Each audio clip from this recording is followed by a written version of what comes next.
बिस्मिल्लाहिर्रहमानिर्रहीम। अस्सलाम वालेकुम। लाखों करोड़ों दुरूद आखिरी नबी हज़रत मोहम्मद सल्लल्लाहु अलैहि वसल्लम पर और आपकी आल पर। कभी कभी इंसान की जो अच्छी खूबियाँ होती हैं वो इंसान की दुश्मन बन जाती हैं, मगर इंसान को सब्र और तहम्मुल से अगर काम ले तो उस दुश्मनी में इंसान ही जीतता है, ना कि उसकी दुश्मनी जीतती है। सुल्तान महमूद गजनवी का एक वज़ीर अयाज बहुत ही वफादार था। वो ईमानतदार भी था, दयानतदार भी था और बादशाह की फरमाबरदारी भी करता था।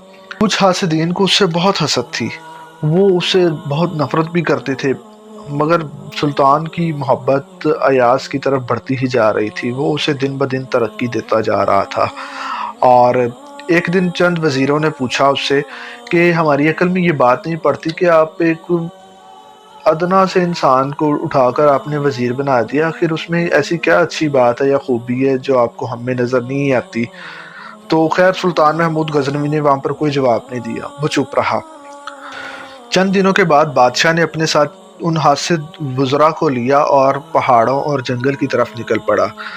तो चंद मील का फासला तय करने के बाद देखा जाता है कि एक काफिला जो पहाड़ों में आराम फरमा रहा है, तो बादशाह वहाँ से एक वज़ीर को भेजता है कि जाओ जाकर इनसे पूछ कर आओ कि ये काफिला किस शहर से आया है।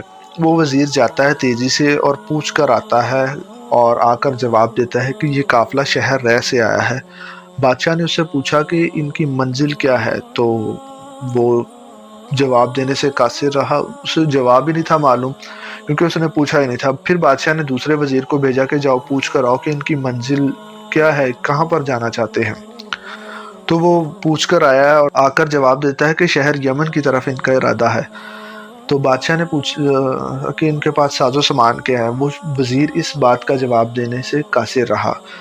तो बादशाह ने फिर एक और वज़ीर को भेजा कि जाओ पूछ कर आओ कि इनके पास साजो सामान क्या है। उसने आकर जवाब दिया कि इनके पास शहर रे के कुछ बर्तन हैं। बादशाह ने फिर पूछा कि ये काफिला रे से कब रवाना हुआ, तो वो वज़ीर इस बात का जवाब देने से कासिर रहा। फिर बादशाह एक और वज़ीर को भेजता है कि जाओ पूछ कर आओ कि ये काफिला शहर रे से कब रवाना हुआ, तो वो आकर जवाब देता है कि 7 रजब को ये काफिला शहर रे से रवाना हुआ था। बादशाह ने उससे पूछा कि शहर रे में चीज़ों का भाव क्या है। वो वज़ीर इस बात का जवाब देने से कासिर रहा। इसी तरह बादशाह ने 30 वज़रा को उस काफिले की तरफ भेजा। जितना बादशाह वज़रा से कहता था वो सिर्फ उतना ही पूछ कर आते थे, इससे ज़्यादा पूछने की हिम्मत ही नहीं करते थे। गर्ज तमाम वज़रा थके हुए और परेशान सोच के मालिक निकले, नाकिस वज़ीर निकले। बादशाह ने उन सब की तरफ देखकर कहा कि तुम सब अयाज पर एतराज़ उठाते थे, जो तुम 30 लोगों ने एक काम मिलकर किया है, अयाज ने वो काम अकेले ने किया है। तुम लोगों से ये काम करवाने से पहले मैं ये काम अयाज से करवा चुका हूँ। अयाज को मैंने एक बार उस काफिले की तरफ भेजा था। अयाज ने मुझे उस काफिले की तमाम सूरत हाल बता दी थी, वो कहाँ से आया, कहाँ जाना, क्या ये वो सब कुछ अयाज ने मुझे बता दिया था। तो तुम सब 30 मिलकर अयाज का मुकाबला नहीं कर सकते। तो मुझे इस वजह से अय्याज से बहुत हमदर्दी है।